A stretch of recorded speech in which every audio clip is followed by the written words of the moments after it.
G'day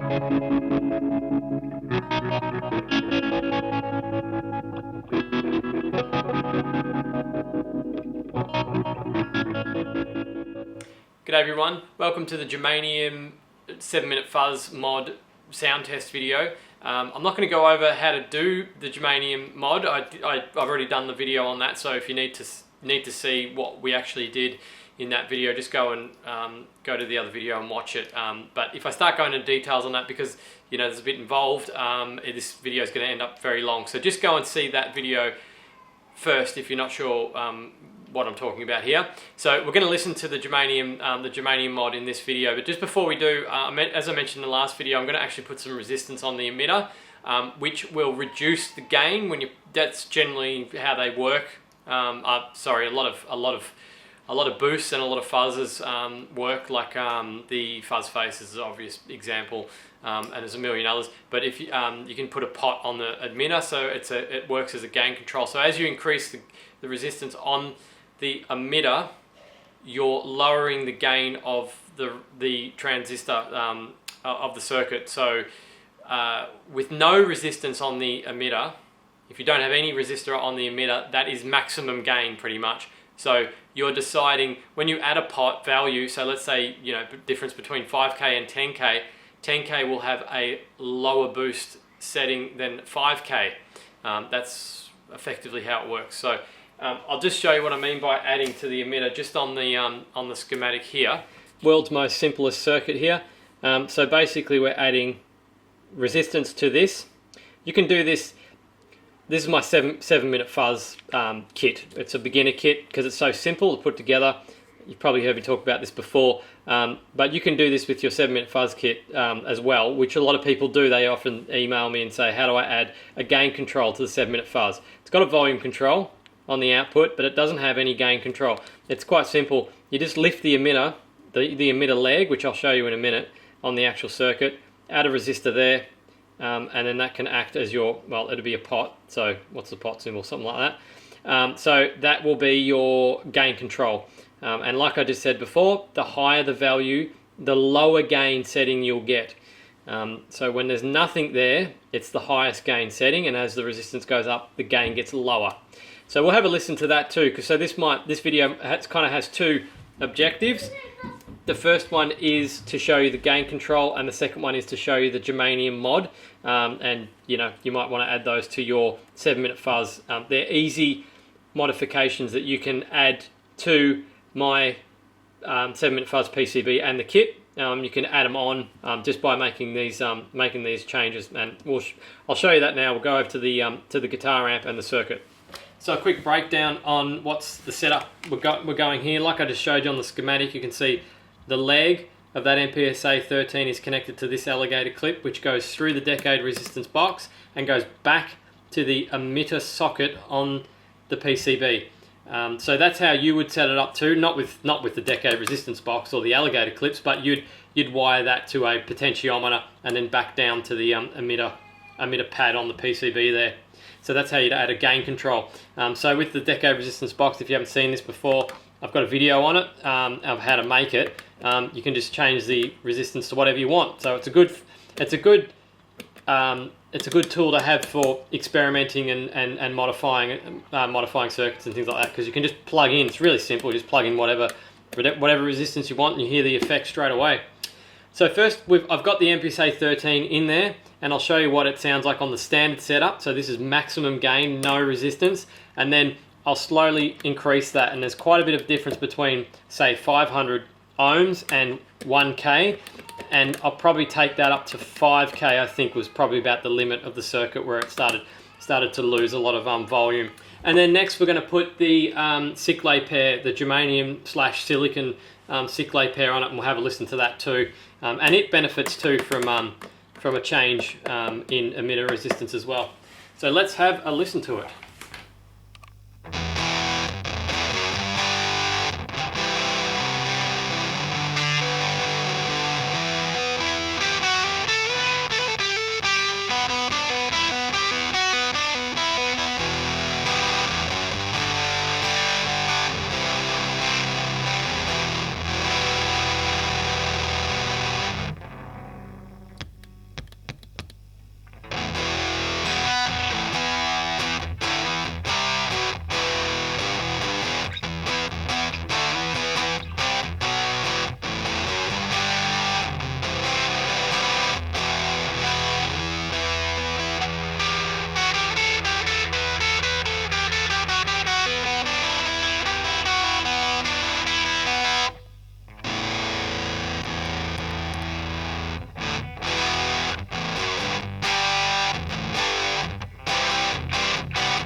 So what did you think? For me personally, I think I need to build a 7-minute fuzz with a 5K gain control in and a germanium silicon cyclase pair, because I thought that combination sounded awesome. Nothing wrong with an MPSA 13 setup, the standard setup. It's very simple as well. You only need the one transistor. You don't have to do all this wiring and all that sort of business. But if you're a little bit sort of confident with electronics and you like the sound of the germanium silicon pair, I would encourage you to give it a crack. The gain control, the fuzz control, gain fuzz control, whatever you want to call it, emitter resistor modification's not too complicated either. All you just got to do is get, if you're going to use an MPSA 13, I'd probably say don't go over 2K for the fuzz control. It just doesn't sound that good. I've done another video on this before, but we'll just touch on it again because it's a question that comes up a lot. So for silicon, I'd use 2K. For the germanium pair, I'd use 5K, assuming that it's going to react the same with every pair of silicon germaniums that you use, or if you use a pair that have similar properties to mine. So I've mentioned those in the last video. Just go and take a look at that. I think it was a total gain of about 1100 or something like that. But anyway, I think it's just such a worthwhile modification to do both of those. It just expands the usability of the circuit. It makes it like a a commercial effect. You can change the fuzz, and you could even put a simple tone control on it, and then you'd have everything that you could possibly want in a fuzz pedal. But anyway, that was just a quick look at another modification that I haven't seen anyone do with the Bazz fuzz before. I'm sure it's been done before, but I haven't seen anyone do it. So I thought I'd do a little bit of information on it, and it was really enjoyable. I really enjoyed doing that. And I'm going to have to spend more time just tinkering with electronics, and getting into the nitty gritty, because that's the thing that I enjoy doing the most with this sort of stuff, is to actually modify things and discover things about electronics as well, and come up with something that is unique, which I guess this mod is. So yeah, anyway, that's it. I might, I've made some PCBs for a cyclase pair, it's just like a little PCB that you can install the 2 transistors in, and then you've got 3 pins on it, so you don't have to manually wire up the legs, and that's actually a free PCB that you can order from OSH Park yourself. I'll leave a link probably down the bottom here just to give you my my free project stuff on OSH Park. So just complimentary thing for you guys to use. I've got a few coming in because I want to keep them handy in case I want to do a cyclase pair. I might do one for a germanium Darlington as well. Just makes it a little bit easier, and they only cost like 40 or 50 cents each. It's not worth mucking around with. Much easier to wire up than if you need to do it manually like I did. I found that incredibly confusing. It's just, I know it's only 6, see, I can't even count, 6 legs, but trying to actually wire them up together in the right order was actually quite challenging. So anyway, that's also available as well. So hope you liked the video. If you want to support this channel, by all means, please buy a 7-minute fuzz kit or any of the other kits that I have available. I don't often directly plug my own stuff, but I thought I'd just take the opportunity in this one to say thank you for everyone who has bought the kits before. And I wouldn't have a store if it wasn't for you guys buying my stuff. And I often get a lot of comments of people saying, I buy your stuff because you've helped me out a lot, and you're constantly giving this information to the community, and you don't really expect anything back from it. I don't really. I mean, I just do it because I enjoy doing the hobby. But like I said, it helps me a lot when you do buy something. It doesn't matter the value of the order or anything. If you're going to order something from someone else, you think I might help Paul out, and I'll order it from him this time instead. It helps me out, and I appreciate it. It's much appreciated. So I hope you enjoyed that video. I certainly did. It was a lot of fun, and I've got a fuzz face Darlington video going to come up next soon, hopefully. So it's similar to what we just did, except 2 germaniums to be used in a fuzz face instead of a Q2 of 120 to 140 HFE. There's a little knack that you can do if you're having trouble finding high gain transistors with very, very low gain, low leakage transistors. I'll go more into that in that video. So thank you again for watching, and don't forget to subscribe. Cheers.